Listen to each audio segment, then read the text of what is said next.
नमस्कार, business plus television HD को news bulletin business टुडेमा स्वागत छ। म रसिला कार्की। सुरुमा हेडलाइन्स।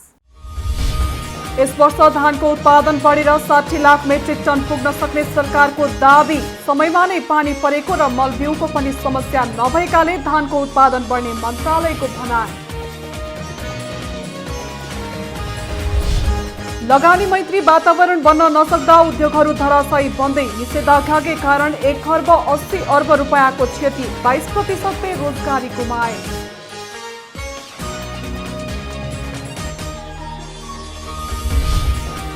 नेपालकै ठूलो नदी सप्तकोशीमा पानीको बहाव उच्च। पूर्व तयारी विपदको समयमा गर्नुपर्ने काममा र यसको दीर्घकालीन व्यवस्थापनमा लाग्न जिल्ला विपद व्यवस्थापन समितिको निर्देशन। साउनदेखि नयाँ दर्ता हुने र ब्लुबुक नवीकरण गर्ने सवारीमा इम्बोस नम्बर प्लेटको जडानलाई अनिवार्य। बागमती प्रदेशमा मात्रै रहेको इम्बोस प्लेटको जडान अन्य प्रदेशमा लैजाने गृह कार्य। र प्रदेश नम्बर 2 बाढी पहिरो लगायत अन्य पानीजन्य विपदको उच्च जोखिममा। वार्षिक रूपमा बाढी पहिरोकै कारण करोडौंको भौतिक क्षति हुने गरेको सरकारी तथ्याङ्क।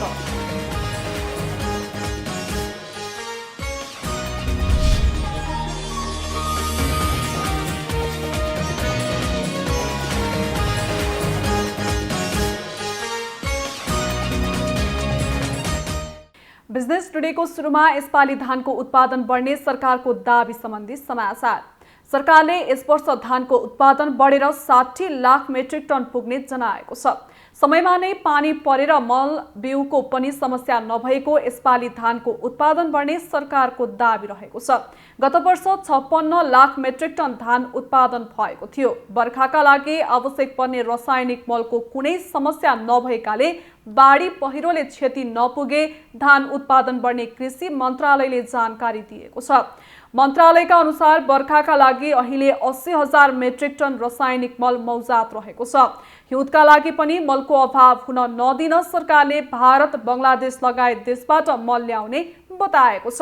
G2G मार्फत 5 वर्षका लागि मल खरिद गर्ने सम्झौता गर्न लागेको मन्त्रालयको भनाइ रहेको छ। नेपालमा कोरोना कहर बढेसँगै जारी गरेको निषेधाज्ञाका कारण साना तथा मझौला उद्योगहरूको अवस्था भने खस्कदो छ। रोजगारी सृजनादेखि आर्थिक गतिविधिमा महत्त्वपूर्ण भूमिका खेल्ने उद्योग क्षेत्र कोभिडका कारण धेरै उद्योग बन्द नै भए। पछिल्लो समय भने उद्योग धन्दाहरू बिस्तारै आफ्नो लयमा फर्कदै गर्दा कोरोनाको नयाँ भेरिएन्ट पनि थपिँदै गएका छन्, जसले गर्दा उद्योगी व्यवसाय पनि मर्कामा परेका छन्। एक रिपोर्ट। यतिबेला कोरोना कहरका बीच देशमा सञ्चालनमा आएका उद्योग धराशायी बन्दै गएका छन्। लगानी मैत्री वातावरण बन्न नसक्दा उद्योग धराशायी बन्दै गएका हुन्। नेपाल उद्योग वाणिज्य महासंघका अनुसार मुलुकभर सञ्चालनमा आएका उद्योग मध्ये 50% भन्दा बढी उद्योग पूर्ण क्षमतामा सञ्चालनमा आउन सकेका छैनन्। उद्योगीले देशभित्र उत्पादन वृद्धि गरी राजस्व बढाउन नसक्दा व्यापार घाटा चुलिँदै गएको छ। सबभन्दा पहिलो दायित्व भनेको पुनरुत्थान कसरी गर्ने भनेर हो। जस्तो भारतमै हेर्नुहोस्, यो संक्रमण यो त अहिले विश्वव्यापी नै फैलिएको। हरेक देशमा आफ्नो जीडीपीको झन्डै कसैले 10देखि 15-20% सम्मको इकोनोमिक रिकभरीको प्याकेज भनौँ न, सहुलियत प्याकेज, जसले गर्दाखेरि सहुलियत ब्याज दरमा उद्योग व्यवसाय सञ्चालनको लागि ऋणहरू उपलब्ध गराइने, अलिकति अहिलेको जुन अवस्थामा तरलताको अभाव देखिएको छ त्यसको लागि पनि तरलता व्यवस्थापन गर्ने। तर हाम्रो देशमा अहिलेसम्म त्यो प्रकारको कुनै पनि इकोनोमिक रिकभरी प्याकेज आएको छैन। यदि यो इकोनोमिक रिकभरी प्याकेज राम्रो आउने हो भने हामी पनि एउटा भी-सेपको इकोनोमिक रिकभरी भन्छौँ क्या, जसको झन्डै 9 महिनाको भित्रमा हामी त्यो जुन विगतमा भएको नकारात्मक प्रभावलाई अलिकति चलायमान गर्न सक्छौँ। यस वर्ष जेठ महिनामा स्वदेशी तथा विदेशी उद्योग 11वटा दर्ता भएका छन् भने यस आर्थिक वर्ष 2077-78 मा 197वटा दर्ता भएका छन्। यी उद्योगले प्रस्ताव गरेको लगानी भने 1 खर्ब 48 अर्ब रहेको छ। उद्योग विभागमा दर्ता भएका उद्योगहरूले यसपालि 10,855 जनालाई रोजगारी सृजना गरेको छ भने जेठ महिनामा दर्ता भएका उद्योगले 886 जनालाई रोजगारी प्रवाह गरेको छ। यस वर्ष भने ठूला उद्योग 38, मझौला उद्योग 47 र साना उद्योगको दर्ता संख्या 102 रहेको छ। त्यस्तै 77वटै जिल्लामा लघु लघु घरेलु तथा साना उद्योग दर्ताको संख्या जेठ महिनासम्ममा जम्मा 41,522 रहेको छ भने सोबाट रोजगारी 1,29,921 जनालाई प्रवाह गरिएको उद्योग विभागका निर्देशक ज्ञानेन्द्र पराजुलीले जानकारी दिनुभयो। हालसम्म उद्योग विभागमा दर्ता भएका उद्योगहरूले 6,27,734 जनालाई चाहिँ रोजगारी दर्ता गरेका छन्। त्यस्तै अब हामीले विदेशी लगानीतर्फ पनि ध्यान दिनुपर्ने हुन्छ, किनभने एउटा यो उद्योग विकासको देशमा वैदेशिक लगानी, प्रत्यक्ष वैदेशिक लगानीभित्र महत्त्वपूर्ण स्रोत भएको हुनाले म अलिकति यतातर्फ पनि जान चाहन्छु। यो आर्थिक वर्षमा जम्मा 168वटा विदेशी लगानीहरू स्वीकृत भएका छन् भने जेठ महिनामा 486वटा विदेशी लगानी स्वीकृत भएका छन् र अहिलेसम्म यो रकममा मैले भने अब यो माथिको चाहिँ रोजगारी प्रस्तावित रोजगारी हो, लगानीपछि मैले रोजगारीको भने विदेशी लगानी स्वीकृत सङ्ख्या चाहिँ 168वटा यो जेठसम्ममा भएको छ भने जेठमा 17वटा भए र सुरुदेखि हालसम्म चाहिँ 5,218वटा विदेशी लगानीहरू चाहिँ स्वीकृत भएका छन्।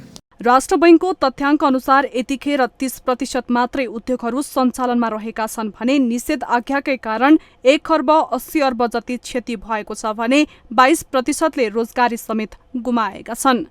बिजनेस प्लस टेलिभिजन एचडीका लागि निमिषा कार्कीको रिपोर्ट। चालु आर्थिक वर्षमा प्रति महिना 1 खर्ब भन्दा बढी व्यापार घाटा भएको छ।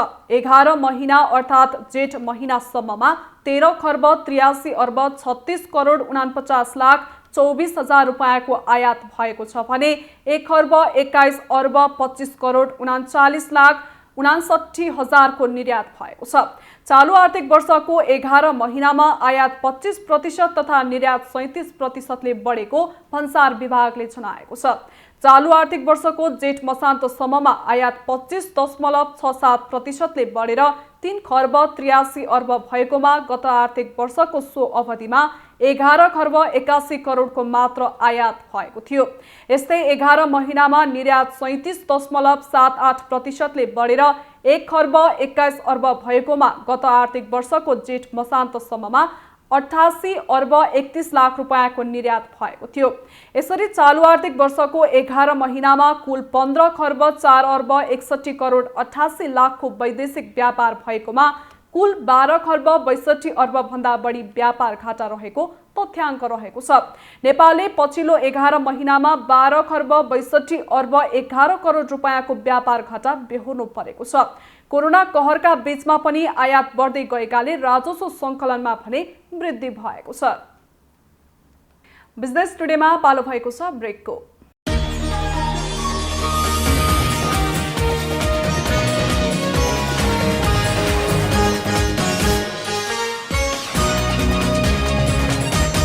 बिजनेस टुडेमा पुनः स्वागत छ। अब बाँकी समाचार। यस वर्षको बर्खायाम सुरु भइसकेको छ। यसले देशभर बाढी, पहिरो र डुबानको खतरा पनि बढाएको छ। नेपालकै ठूलो नदी सप्तकोशीमा पनि पानीको बहाव बढिरहेको छ।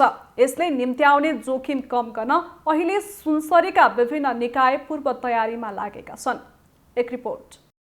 नेपालकै ठूलो नदी सप्तकोशीमा बर्खायाम सुरु भएसँगै दिन प्रतिदिन पानीको बहाव बढिरहेको छ। बर्खायाममा यस नदीको ताण्डवले नेपाल मात्रै नभएर भारतले पनि धेरै धनजनको क्षति बेहोर्नु परिरहेको छ।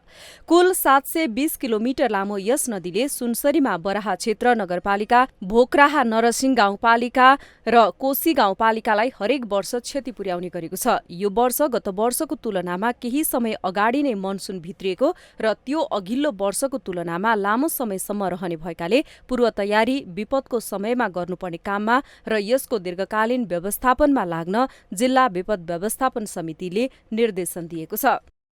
विपदको अवस्था आइरहेको बाढी अथवा तुफानको अवस्था आयो भने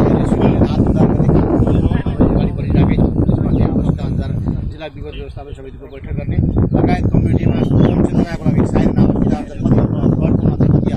ब्यारेजमा सत्तरामा त्यसपछि सूचना प्रणालीको साथसाथै जनतालाई भोलि गएर चाहिँ डुबान र बाढीको अवस्था आइरहेको भनेदेखि इभ्याकुएसन गरेर सुरक्षित ठाउँमा लाने र उनीहरूलाई चाहिँ त्यो अनुसार चाहिँ बसोबासको व्यवस्था मिलाउनलाई हामीले विभिन्न चाहिँ एउटा कार्ययोजना बनाएर कामहरू गरिरहेका छौँ।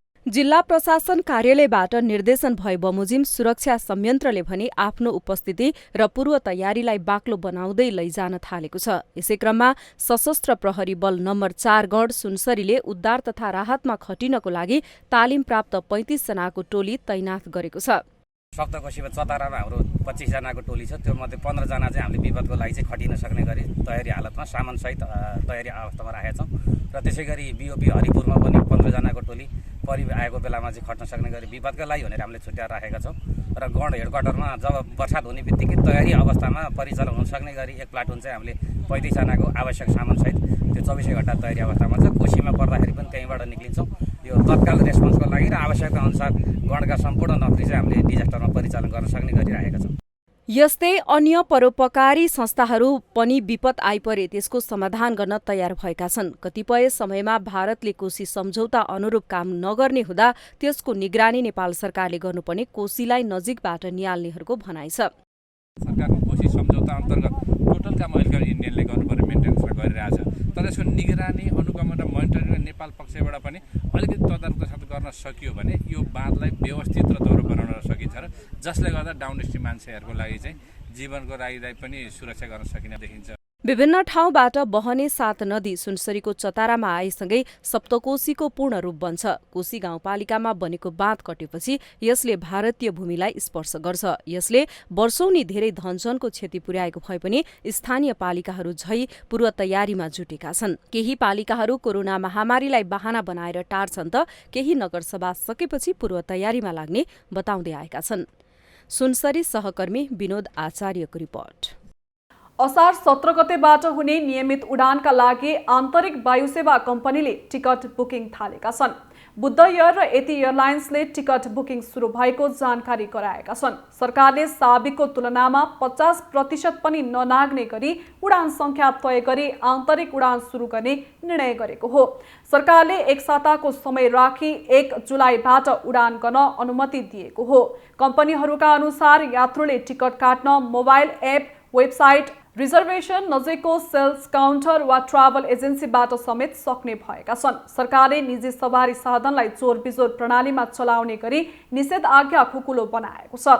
यससँगै वायुसेवा कम्पनीलाई उडान सुचारू गर्न समेत बाटो खुलेको हो। यति एयरलाइन्सका अनुसार कम्पनीले स्वास्थ्य सम्बन्धी सम्पूर्ण मापदण्डको पूर्ण पालना गरी उडान थाल्नेछ।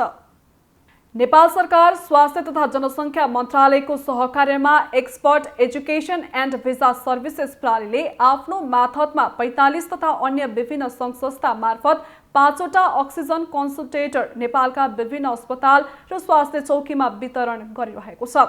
सोही अनुसार expert education and visa services प्रणालीले बाँकेको बैजनाथ गाउँपालिकाको प्राथमिक स्वास्थ्य केन्द्रमा गाउँपालिकाका उपप्रमुख शारदा रेग्मी विश्वकर्मा र प्राथमिक स्वास्थ्य केन्द्रका इन्चार्ज माधव पौडेललाई हस्तान्तरण गरेको छ। कोरोना महामारीलाई मध्यनजर गर्दै सहयोग गरेको expert education and visa services प्रणाली नेपालगञ्जले जनाएको छ। आज चाहिँ हामीले यो 10 लिटरको अक्सिजन कन्सन्ट्रेटर यो कोभिड-19लाई मध्यनजर गर्दै अलिकति भए पनि केही सहयोग होस्, मान्छेको ज्यान बचोस् भन्ने उद्देश्यले हामीले आज चाहिँ एउटा बैजनाथ गाउँपालिकालाई सहयोग गऱ्यौँ हाम्रो थ्रु एक्सपर्ट एजुकेसन तर्फबाट, जसमध्ये चाहिँ हामीले भर्खरै हस्तान्तरण गरेर यहाँ निस्केका छौँ। त्यसमध्ये अब अर्को चाहिँ अब आज 2टा हामीसँग छ। एउटा चाहिँ हामीले सुर्खेतलाई पनि हामीले एउटा सुर्खेतको प्रदेश अस्पताल पनि दिने एउटा प्लान गराएको छौँ भनेपछि एउटा चाहिँ हामीले जुम्ला पठाउँदैछौँ। त्यो पनि हामीले 2 दिनभित्र वितरण गर्ने सोचमा छौँ। बिरामीहरूलाई औषधि उपचारको साथै अक्सिजनको धेरै अभाव खेप्नु परेकाले यस्तो सहयोगले केही राहत भएको गाउँपालिकाले जनाएको छ। अब यो पहिलोको त अक्सिजनको धेरै अभाव खेप्नु पऱ्यो हामीले दोस्रो लहरमा हैन। अब चाहिँ यो कस्तो हुन्छ भन्दाखेरि अक्सिजन अब केही मात्रामा हामीले बाहिरबाट ल्याइरहेछौँ हुँदाहुँदै पनि यो अक्सिजन कन्सन्ट्रेटर चाहिँ अब यो एयर बाहिरको इन्भाइरोमेन्टल एयर नै युज गरेर अक्सिजन दिन सकिने र 5 देखि 10 लिटरसम्म दिन सकिने भएकोले गर्दा एकदमै युजफुल हुन्छ र हामीलाई पनि यो बिरामीहरू ट्रिटमेन्ट गर्दाखेरि पनि यो जुन खेप्नु पर्यो यो दोस्रो लहरमा अक्सिजन अभावहरू धेरै खेप्नु परेको अब यसले केही राहत चाहिँ अब हामीलाई पनि हुन्छ र यसको लागि चाहिँ धेरै धेरै धन्यवाद दिन चाहन्छु संस्थालाई। अक्सिजनको कोरोना महामारीमा मात्र नभएर अन्य महामारी र अन्य बिरामीहरूलाई पनि आवश्यक हुने भएकाले यसलाई बैजनाथ गाउँपालिकाले ठूलो सहयोगका रूपमा ग्रहण गरेको छ। कोरोना भाइरस जस्तै अरू महामारी पनि आउन सक्छन् र कोरोना नै निर्मूल भइसकेको अवस्था पनि छैन। फेरि पनि अर्को तेस्रो भेरिएन्ट आउने भन्ने हल्ला पनि चलिरहेको छ र अक्सिजनको आवश्यकता भनेको कोरोनाको महामारीमा मात्रै नभएर अन्य महामारीलाई पनि चाहिने, अन्य बिरामीलाई पनि चाहिने हुँदाखेरि यो सहयोगलाई बैजनाथ गाउँपालिकाले अत्यन्तै ठुलो सहयोगको रूपमा ग्रहण गर्दछ, यो सम्पत्तिको रूपमा ग्रहण गर्दछ। कोभिडको दोस्रो लहरको सुरुवातमा अक्सिजनको धेरै अभाव खेप्नु परेकाले सहयोग महत्त्वपूर्ण हुने बताइएको छ। सरकारले साउनदेखि नयाँ दर्ता हुने र ब्लू बुक नवीकरण गर्ने सवारीमा इम्बोस्ड नम्बर प्लेटको जडानलाई अनिवार्य गर्ने भएको छ। नयाँ दर्ता हुन आउने र नवीकरण हुन पुरानो सवारीमा अनिवार्य जडान गर्ने व्यवस्था गर्न लागि जनाएको छ। यातायात विभागले 2077 माघ महिनाबाट फेरि सवारीमा स्वैच्छिक रूपमा इम्बोस्ड प्लेटको जडान सुरु गरेको थियो। सरकारी नम्बर प्लेटमा सवारीलाई भने विभागले चैतसम्म इम्बोस्ड प्लेट जडान गरिसक्नुपर्ने समय सीमा दिएको थियो। विभागले नवीकरण भइसकेका प्रदेशहरूमा इम्बोस्ड जडानको तयारी अघि बढाएको हो। अहिलेसम्म बागमती, गण्डकी, लुम्बिनी, कर्णाली र सुदूरपश्चिम प्रदेशको नामाकरण भइसकेको छ। प्रदेश 1 र 2 को नाम भने टुङ्गिन बाँकी रहेको छ। सरकारले इम्बोस्ड प्लेट जडान 2 पाङ्ग्रेको हकमा 2500, टेम्पो लगायत 3 पाङ्ग्रे साना सवारीमा यो प्लेट जोड्न 2900 र कार, जेप, भ्यान र ट्र्याक्टर लगायत 4 पाङ्ग्रेलाई 3200 रुपियाँ शुल्क तोकेको छ।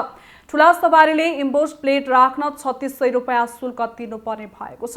अहिले बागमती प्रदेशमा मात्रै रहेको इम्बोस्ड प्लेटको जडान अन्य प्रदेशमा पनि लैजाने गृह कार्य भइरहेको छ।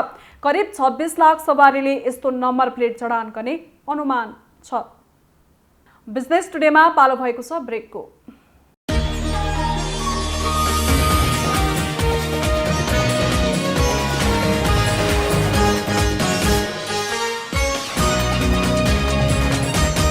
बिजनेस टुडेमा पुनः स्वागत छ। अब बाँकी समाचार। मनसुन लागेसँगै प्रदेश नम्बर 2 बाढी पहिरो लगायत अन्य पानीजन्य विपदको जोखिममा रहेको छ। यो प्रदेशमा वार्षिक रूपमा बाढी पहिरोको कारण दर्जनौंको संख्यामा मृत्यु र सयौंको संख्यामा घाइते हुने गरेको तथा करोडौंको भौतिक क्षति हुने गरेको सरकारी तथ्याङ्क रहेको छ। एक रिपोर्ट। प्रदेश 2 सरकारले बाढी पहिरोका बेला उद्धारका लागि पूर्व तयारी सुरु गरेको छ। त्यसका लागि सुरक्षाकर्मी, चिकित्सक तथा स्थानीय सरकारलाई सजग रहन समेत निर्देशन दिएको छ। असारदेखि भदौसम्म मनसुनका बाढी पहिरोबाट ठूलो धनजनको क्षति हुने गरेको वास्तविकतालाई ध्यानमा राखेर प्रदेश नम्बर 2 सरकारले तयारी थालेको हो। नेपाली सेनालाई मोटरबोट, रबर बोट, 3 bank, life jacket, drone, camera उपलब्ध गराइएको छ भने तालिम प्राप्त सेनालाई सक्रिय रहन अपील समेत गरिएको छ। हरेक सिजनमा प्रदेश नम्बर 2 लाई विपदबाट ठूलै जनधनको क्षति हुन्छ। त्यसमध्ये बाढीले सबभन्दा बढी जनधनको क्षति भएको अहिलेसम्मको तथ्याङ्क हामीसँग छन् र बाढीबाट हुने जनधनको क्षतिको लागि प्रदेश नम्बर 2 को सरकारले पूर्ण रूपमा तयारीको अवस्थामा अहिले हामी छौं। सबभन्दा पहिला त बाढी आइसकेपछि हामीले कुन तरिका बाढी नआउन दिनको लागि पूर्व तयारीको रूपमा पनि हामी काम गरिरहेछौँ। त्यो बाढीको चाहिँ ठुलै प्रभाव नहोस्, त्यसको बाढी जुन अहिले आइरहेछ त्यो न्यूनीकरण होस् भने त्यसको लागि चुरिया संरक्षणदेखि लिएर तटबन्धको कुराहरू छन्, त्यसमा पनि हामी योजनाबद्ध रूपमा अगाडि बढिरहेछौँ। बाढी आइसकेपछि खोज र उद्धारका लागि हामीले दक्ष जनशक्ति निर्माण गरिरहेछौँ। अहिले भर्खरै चाहिँ हाम्रो सेना, सशस्त्र प्रहरी, जनपथ लगायतका चाहिँ संयुक्त उद्धार अभ्यास हामी गरिरहेछौँ। यसै क्रममा नेपाली सेनाले बाढी पहिरोमा परेकाहरूको उद्धारका लागि पूर्वाभ्यास सुरु गर्न थालेको छ। बाढी पहिरोबाट उद्धार गर्नका लागि प्रदेशका सबै जिल्लामा नेपाली सेनाका 55 जना जवान तैनाथ रहन निर्देशन समेत दिएको छ।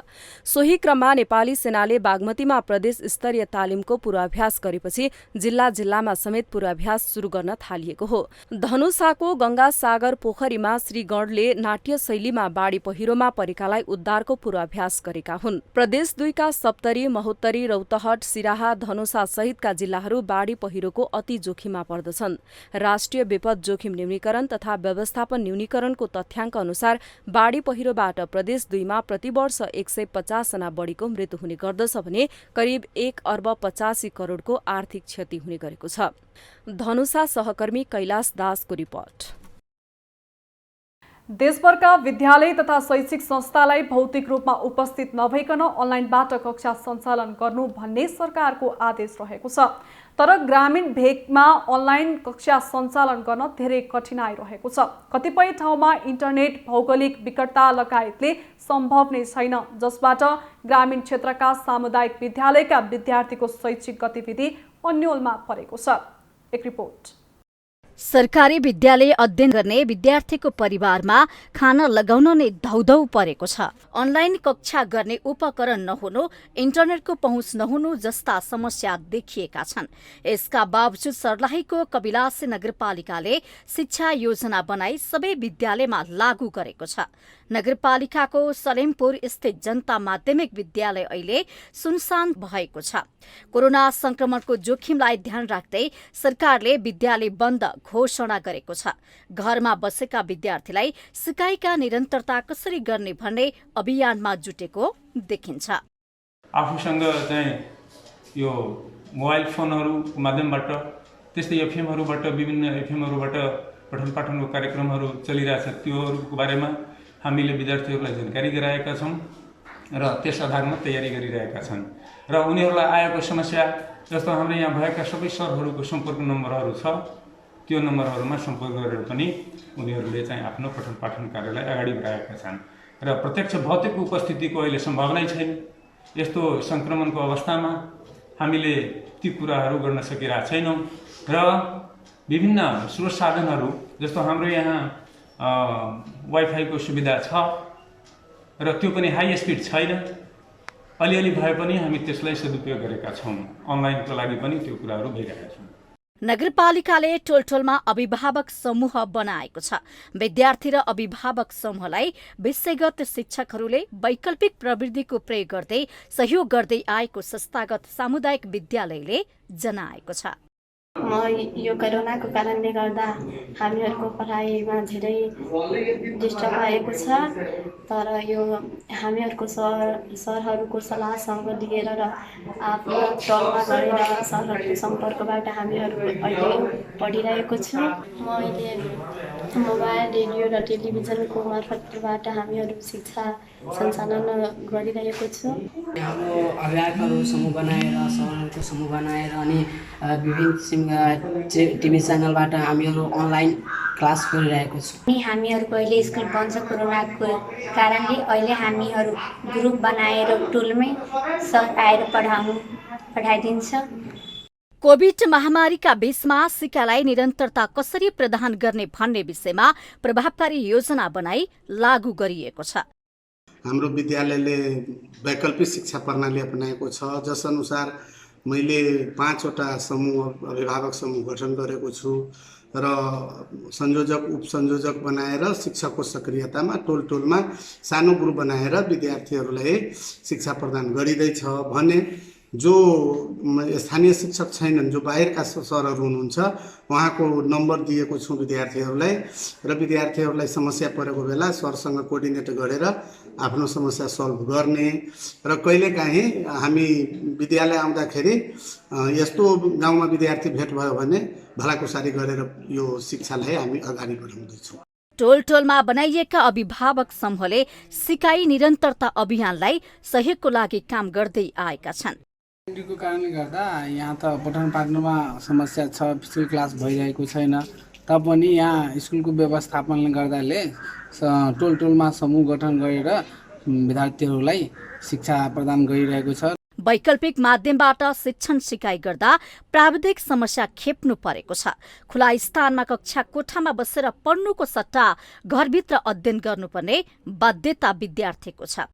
हाम्रो सर्लाहीको कपिलासी नगरपालिकामा शिक्षा शाखा अन्तर्गत युनेस्को नेपाल र नेपाल शिक्षक महासङ्घको सहयोगमा अहिले यो भौतिक परिवेशमा कक्षा कोठा सञ्चालन हुन नसक्ने अवस्थामा विद्यार्थीहरूलाई सिकाइ निरन्तरताका लागि पढाइमा सहज होस् भन्नका लागि विद्यालयहरूमा शिक्षकहरूको सहकार्यमा टोलमा अभिभावक समूह गठन गरेर उहाँहरू मार्फत बालबालिकाको निरन्तर सिकाइलाई हामीले चाहिँ यो काम गरिरहेका छौँ र शिक्षा प्रतिकार योजना निर्माण गरेर त्यसलाई कार्यपालिकाबाट पास गरेपछि हामीले त्यसलाई निरन्तर रूपमा विद्यार्थीका सिकाइ उपलब्धिसँग जोडेर र प्रविधि मैत्री बनाउने हिसाबले टेलिफोनका माध्यमले प्रत्यक्ष भेटघाट विभिन्न माध्यमले चाहिँ हामीले सिकाइलाई चाहिँ नि खण्डित नहुने गरी हामीले यो कविलासी नगरपालिकाले बालबालिकालाई विद्यालय शिक्षामा निरन्तरता दिएको।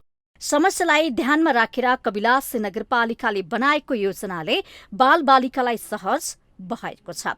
सर्लाही सहकर्मी राजीव शाहको रिपोर्ट। बुलेटिनको अन्त्यमा अहिलेसम्मका हेडलाइन्स। यस वर्ष धानको उत्पादन बढेर 60 लाख मेट्रिक टन पुग्न सक्ने सरकारको दाबी। समयमा नै पानी परेको र मलबिउको पनि समस्या नभएकाले धानको उत्पादन बढ्ने मन्त्रालयको भनाइ।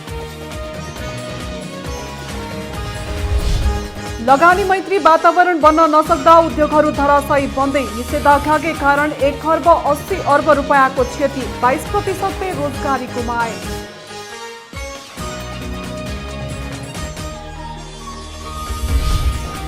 नेपालकै ठूलो नदी सप्तकोशीमा पानीको बहाव उच्च, पूर्व तयारी विपदको समयमा गर्नुपर्ने काममा र यसको दीर्घकालीन व्यवस्थापनमा लाग्न जिल्ला विपद व्यवस्थापन समितिको निर्देशन। साउनदेखि नयाँ दर्ता हुने र ब्लुबुक नवीकरण गर्ने सवारीमा इम्बोस नम्बर प्लेटको जडानलाई अनिवार्य। बागमती प्रदेशमा मात्रै रहेको इम्बोस प्लेटको जडान अन्य प्रदेशमा लैजाने गृह कार्य। र प्रदेश नम्बर 2 बाढी पहिरो लगायत अन्य पानीजन्य विपदको उच्च जोखिममा। वार्षिक रूपमा बाढी पहिरोकै कारण करोडौंको भौतिक क्षति हुने गरेको सरकारी तथ्याङ्क।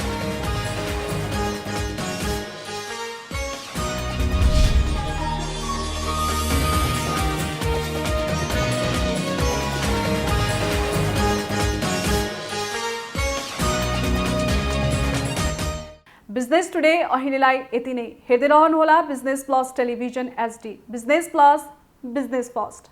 नमस्ते।